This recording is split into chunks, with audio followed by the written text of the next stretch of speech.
Clervie.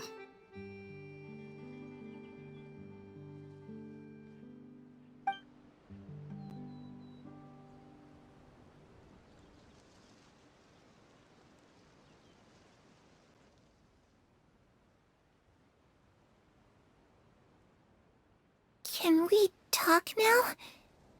I've been waiting for a super long time. You really are Perry, aren't you?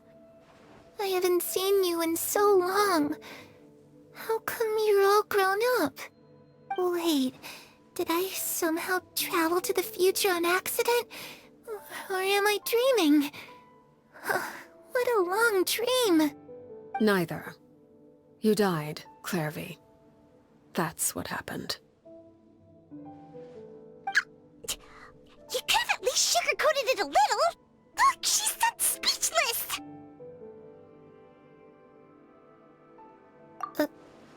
Oh. Okay then. Huh? That's it? You accepted it just like that? Yep. If that's what Perry says happened, then I believe her. Perry wouldn't lie to me. Plus, I don't really need to know why I'm like this. I'm more curious about what happens in the future. If you're a harbinger now, Perry, that means Mother is gone, isn't she? Can you tell me about it? I want to know what happened to her. And to me. You never stopped trying to defy fate. At first, no one believed you. You could only vent your frustrations to the moon. In fact, you often sought comfort in the night sky. You wanted to see the aurora, so one night we promised each other we would go to Snezhnaya to see it together. Later on, you tried to run away, but you were brought back each time. Mother spared your life, but it wasn't out of kindness. Instead, she decided to make an example of you by slowly torturing you over time. That way, the other children would know what happens to traitors. Still, you never gave up. Mother hoped that through ruthless duel after ruthless duel, she would be able to crown an ultimate victor among the children she raised. But you called on everyone to unite, to fight to a draw in order to reduce casualties. Your efforts may have only delayed the inevitable, but still. You gave them hope. You tried everything you could think of, but every attempt ended in failure. Still, you never turned your sword on Crucibina, and you never turned it on me. On that gloomy day, you told me, "For the last 16 years of my life, I've done everything I can to fight for freedom. But now, I realize that the only freedom I truly possess is the freedom to choose to die." I never imagined I would say something like that. I must have been feeling really worn down. But somehow, I still think I understand. According to Mother's plan, only one of us was going to make it until the end. And I always hoped that person would be you. If I could do it all over again, I still don't think I would make a different choice. Even when I first met you, I knew you'd be able to do what I couldn't. Is that so? Even now, I'm not sure I truly understand what kind of freedom you were trying to pursue. But as the head of the House of the Hearth, and as the children's father, I've tried to give them the most basic of freedoms. The freedom to choose their own fate. It's something I discussed with the Iudex of Fontaine. The children who want to leave the house will have their memories wiped clean of all secrets pertaining to the organization. In return, they will be allowed to live a normal life in Fontaine without being prosecuted for their past. Of course, I won't simply hand freedom to them on a silver platter. They have to fight for it and prove themselves worthy of it. Only freedom that is earned has true value. That's more than enough.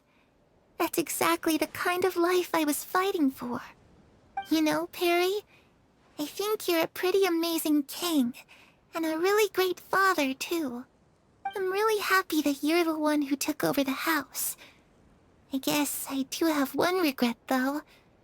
I still haven't seen the outside world. Well, it just so happens that our dear guests over here have been to many nations and traveled to countless places. Perhaps they would be willing to tell you what the outside world is like. Really? Of course! We've traveled all over the place. We've got so many stories, we could probably talk your ears off for 3 days straight!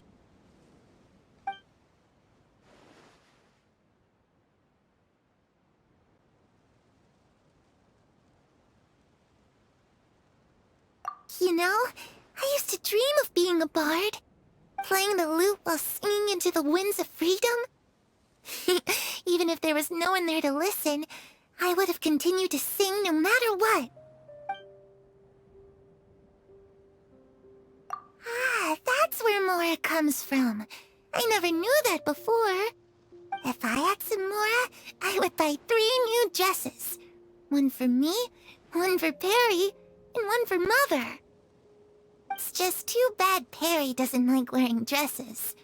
And Mother, well, she probably wouldn't accept something like that either. I guess I'd just have to keep them all for me then. I could wear a different one every day. Those yokai you mentioned, what do they look like? I once saw a drawing of this one guy with horns on his head and a super scary face. Are there any yokai like that? Oh, sounds like you're talking about an Oni. Yep, we've met one, and let Paimon tell you, they're not nearly as scary as they look.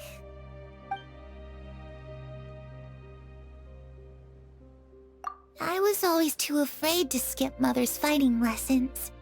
But at the academia, I bet you could do all sorts of secret things in class. Things that have nothing to do with studying. I'm just kidding. Being able to study whatever you want without having to fear for your life actually sounds pretty great.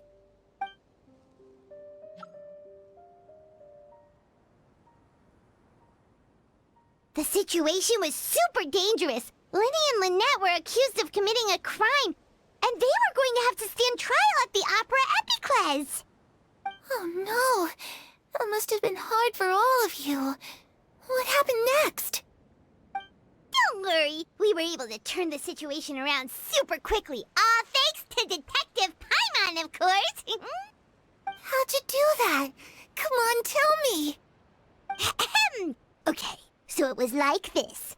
After the failed magic show, we rushed to the scene and...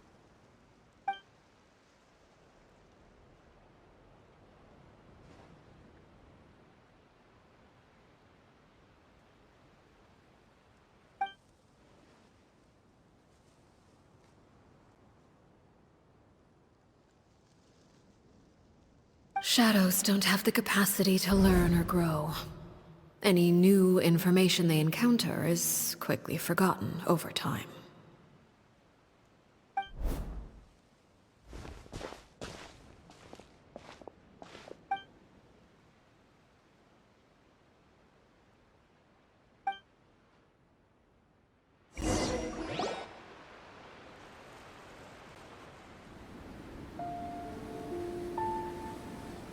Clervie, you've worked tirelessly from the shadows to overthrow the House of the Hearth. Now, by my authority as the Knave, I shall announce how this matter ends. You are hereby expelled from the House of the Hearth. You are no longer tied to this place, nor are you bound by its rules. You're saying that I can finally leave? I get to experience the outside world as well? Oh, I almost forgot. There's no getting older for me. Still, seeing who you grew up to be makes me really happy, Parallel. Take care of yourself. Goodbye. May we meet again someday.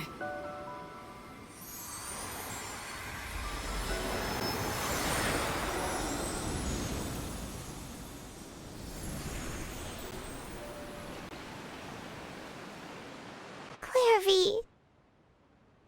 so soon. Paimon didn't even get to finish her story.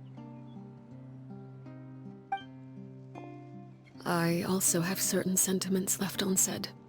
I wanted to tell her that the aurora I saw in Snezhnaya was just as beautiful as the ones in the pictures. But a shadow's memories reset at dawn. Had we delayed any longer, we wouldn't have had the time to say goodbye. Whatever regrets may linger, let them be lost to the coming of a new day.